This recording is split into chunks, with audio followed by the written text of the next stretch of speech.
Madame la présidente, monsieur le président de la commission des lois, mesdames les rapporteurs, mes chers collègues, la justice n'est pas un service public comme les autres.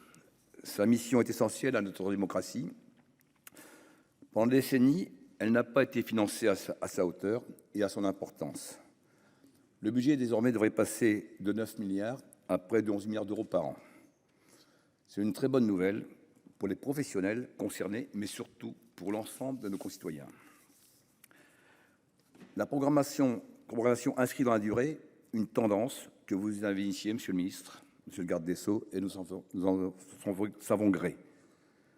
Le manque de moyens, notamment humains, a embolisé bon nombre de nos juridictions, allongeant dramatiquement les délais de jugement. Le projet de loi ordinaire prévoit d'y remédier avec près de 10 000 recrutements, dont 1 500 magistrats et 1 800 greffiers, qui rejoindront les juridictions dans les prochaines années.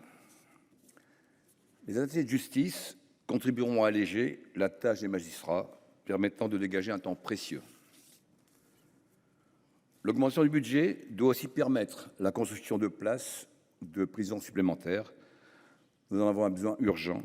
Entre 2000 et 2019, le nombre d'années de prison ferme prononcées par nos tribunaux a progressé de plus de 70%. Le texte prévoit par ailleurs d'améliorer l'efficacité de nos services par le déploiement de nouvelles techniques d'enquête. Particulièrement intrusives, elles nous semblent néanmoins suffisamment encadrées pour que leur impact sur les libertés individuelles reste limité. Hélas, la justice pénale n'est pas la seule à être en souffrance. Consacrer davantage de moyens à notre justice est bien sûr une nécessité, mais également nécessaire d'innover pour plus d'efficacité.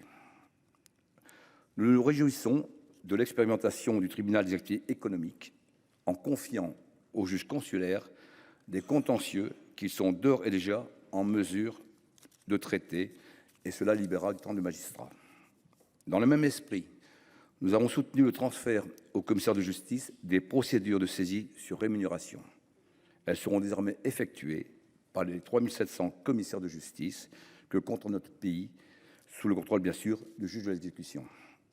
Il restera bien entendu possible de mettre en place des délais de paiement si la situation du débiteur l'exige, mais les créanciers devraient bénéficier d'un délai d'exécution plus rapide. Le projet de loi organique vise à ouvrir le corps judiciaire et à simplifier son fonctionnement.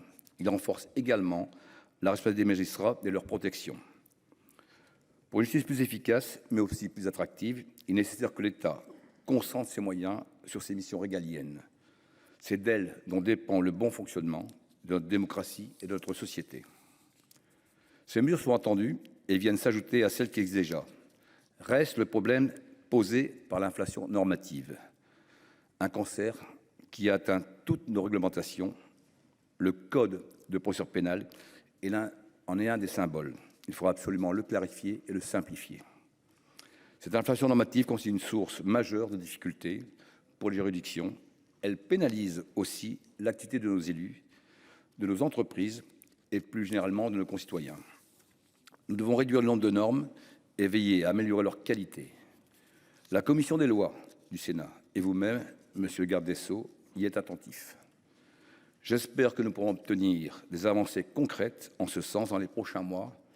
En tout état de cause, le groupe Les Indépendants votera en faveur de l'adoption de ces textes issus de la CMP. Je vous remercie. Merci beaucoup.